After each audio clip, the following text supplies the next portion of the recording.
Man, the silence on Ganella Pass was thicker than Rocky Mountain chili. My beat-up Ford rattled over the uneven pavement, headlights cutting through the inky blackness like a butter knife through fudge. It was supposed to be a quick scenic drive, a chance to clear my head after a week of city smog and honking horns. Little did I know, it would be a night carved into my memory with the sharpest of ice picks. My phone had kicked the bucket miles back, leaving me with only the stark beauty of the moonlit mountains as company. Every creak and groan of the car sent shivers down my spine, the silence punctuated only by the occasional howl of a distant coyote. Then, I saw it. A lone figure standing by the side of the road, a dark silhouette against the moonlit landscape. My breath hitched in my throat, adrenaline coursing through my veins. This was the middle of nowhere, and the figure appeared oddly still. Hesitantly, I slowed down, debating whether to stop. Maybe it was just a hitchhiker, but the remoteness of the location made me wary. Just as I was about to inch past, the figure turned, its head snapping towards my car. Terror choked me. The face was inhumanly pale, its eyes reflecting the moonlight with an unnatural luminescence. It wore a tattered cloak, its edges flapping in the wind like skeletal wings. Panic gripped me, paralyzing. In a moment of panic clarity, I slammed on the gas, the car lurching forward. I glanced back in the rearview mirror, catching a final glimpse of the figure standing motionless as my car sped away. My body trembled as I navigated the winding road. The horrifying image burned into my memory. The deserted highway stretched before me, an endless ribbon of darkness. Every creak and groan of the car sent shivers down my spine. Minutes turned into hours, and the terrifying encounter continued to plague my thoughts. Just when I started to convince myself it was a hallucination, a flicker of movement caught my eye. A dilapidated gas station loomed up in the distance, its windows boarded up and paint peeling off its skeletal frame. It felt like a beacon of hope in the desolate landscape. Maybe I could call for help, or at least get my phone to charge long enough to navigate out of there. With a glimmer of optimism, I pulled into the abandoned station. The air hung heavy with an oppressive stillness. Stepping out of the car, I felt a sudden chill, a stark contrast to the warm heater I had just left. The wind whispered through the rusted pumps, creating an eerie moan that echoed through the emptiness. Cobwebs draped across the empty shelves, and a thick layer of grime coated everything. The silence was oppressive, broken only by the creak of the swinging door behind me. As I scanned the room, a sudden movement sent a jolt of fear through me. A tattered figure, shrouded in shadow, emerged from a back door. Before I could scream, the figure spoke. Its voice was a rasping whisper, laced with sorrow. "Lost your way, hadn't you?" it croaked. Fear choked my voice. I tried, but couldn't speak. The figure stepped into the light, revealing a frail, elderly woman. Her face was etched with deep wrinkles, her eyes filled with a profound sadness. It couldn't be the same creature I saw on the road, could it? But the unsettling glow of her eyes sent chills down my spine.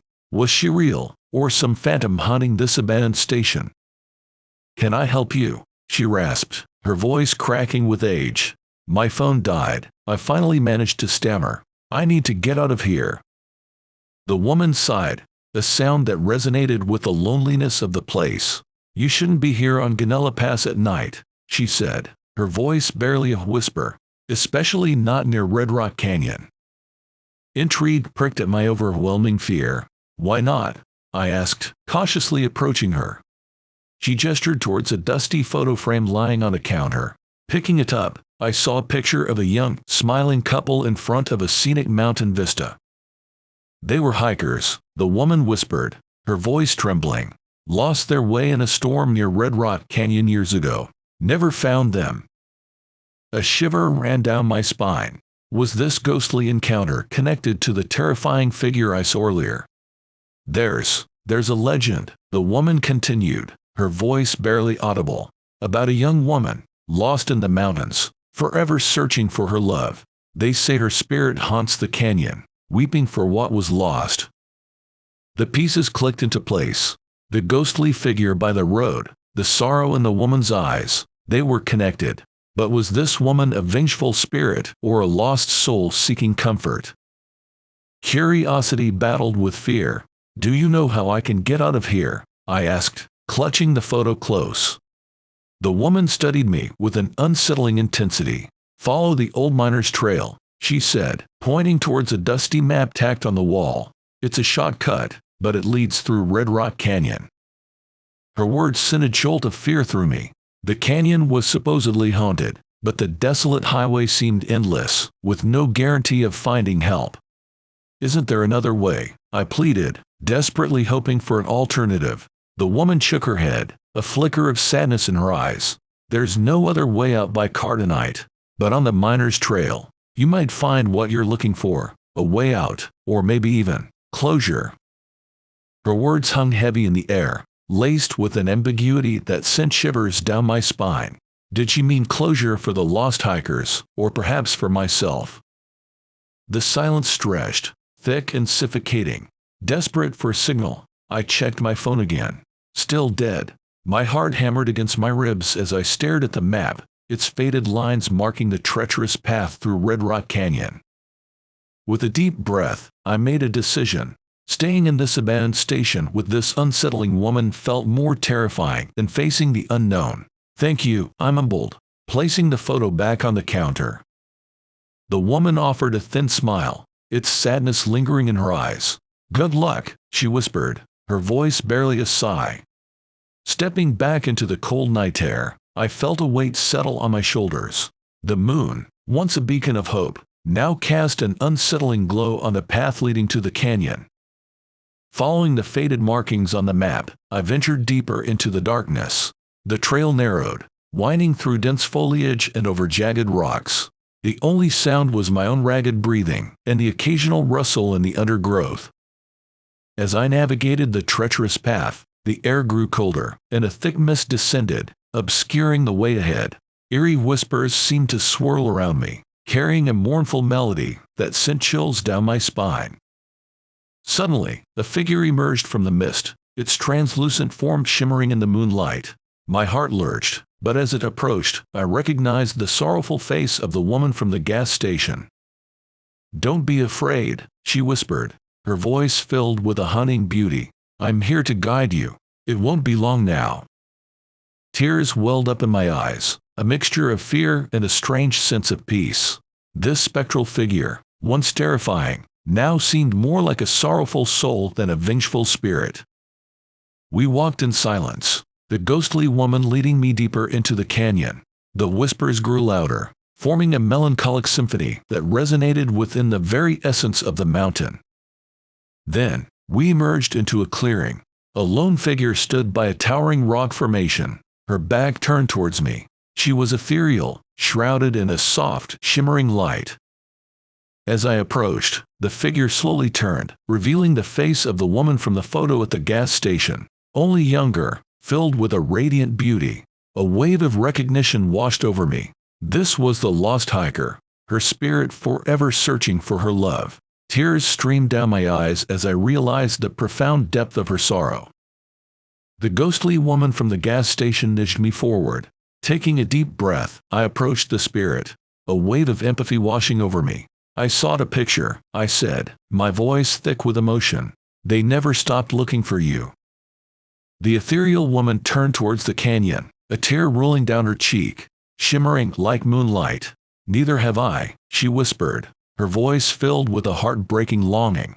In that moment, I understood. The woman at the gas station wasn't a vengeful spirit, but her lost love, forever bound to the canyon, searching for solace. With a heavy heart, I turned to leave, but before I could take a step, the ethereal woman spoke once more. "Thank you," she whispered, her voice barely audible, "for remembering." As I walked away, the whispers softened, the mournful melody replaced by a gentle breeze. Reaching the edge of the canyon, I looked back. The mist had cleared, and the clearing was empty. The spirit was gone.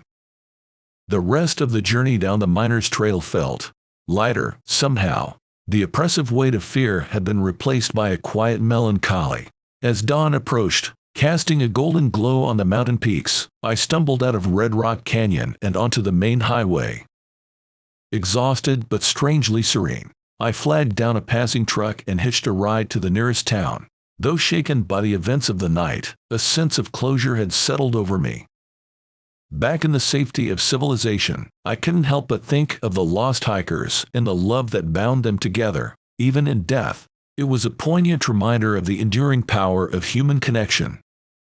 Later, I contacted the local authorities, recounting my experience and showing them the photo from the gas station.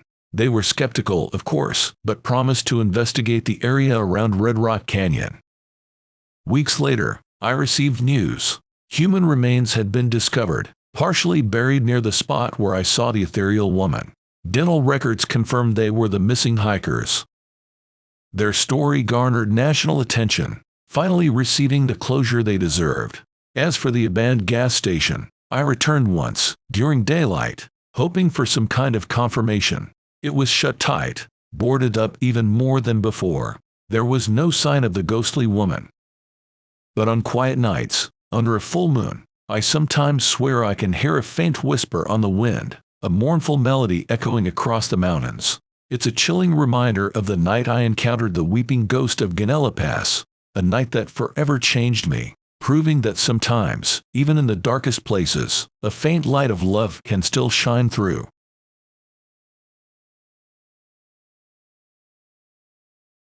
The headlights sliced through the inky blackness, revealing a desolate two-lane highway stretching endlessly before me. My trusty, beat-up Ford rattled along at a steady 70, the only sound besides the rhythmic hum of the engine being the occasional chirp of unseen crickets.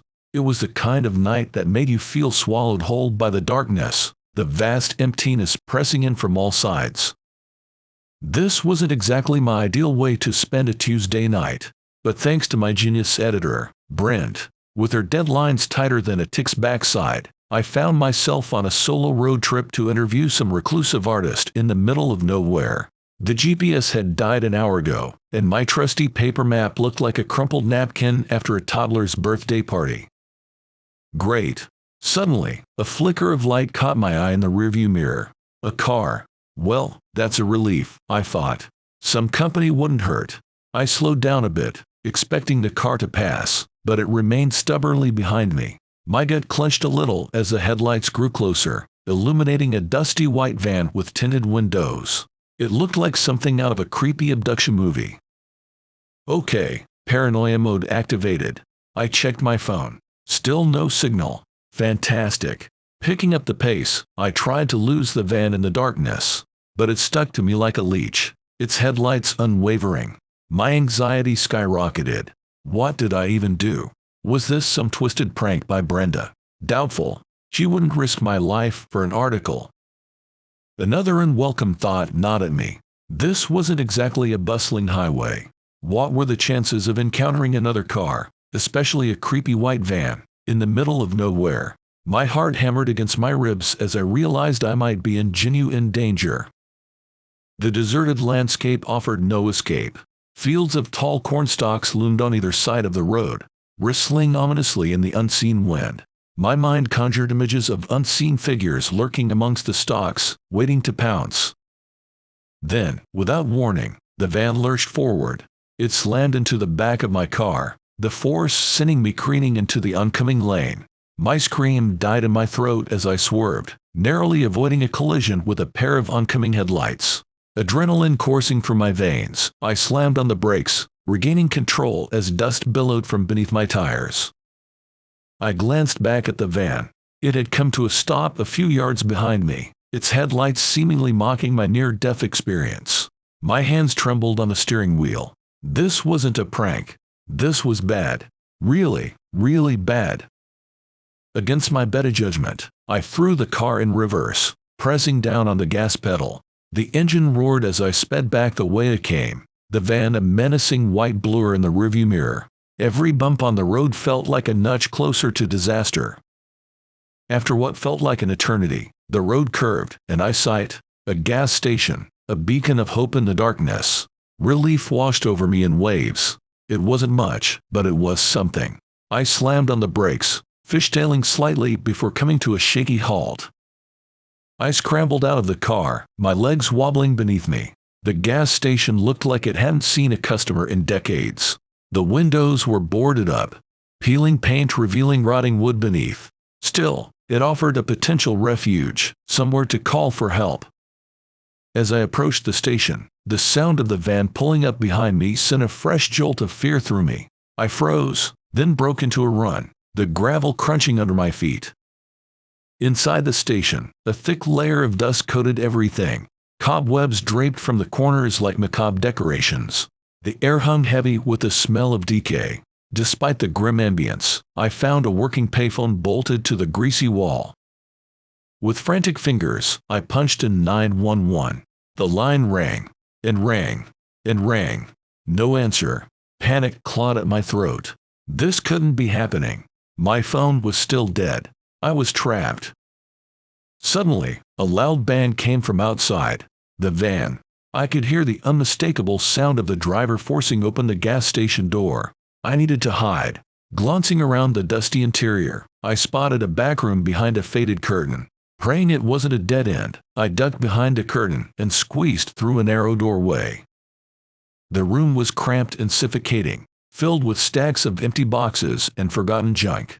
I huddled in a corner, my heart hammering against my ribs. With every creak of the floorboards outside, I imagined the driver getting closer. Minutes stretched into what felt like hours. The silence in the cramped room was broken only by my ragged breaths. Then, a sound. A faint scratching noise, coming from somewhere above me. Panic surged through me again. Was the driver in the room? Hesitantly, I strained my neck to look through the cluttered boxes. Above, a small ventilation grate loomed, partially blocked by cobwebs. With a surge of adrenaline, I grabbed a dusty metal toolbox leaning against the wall. Using its edge, I pried at the grate, dislodging the cobwebs and sending down a shower of dust. The scratching sound intensified. This wasn't the driver. A horrifying thought struck me. Were there more of them? Animals, maybe. But what kind of animals scratched at vents in abandoned gas stations? Desperation fueled my actions. I clambered on top of the boxes, hoisting myself onto the toolbox. It creaked ominously under my weight, but I held my breath and pried harder. Finally, the grate gave way, crashing onto the floor. A wave of stale air and the musty scent of insulation assaulted my senses. But more importantly, I saw what was causing the scratching sound. A pair of terrified eyes stared back at me.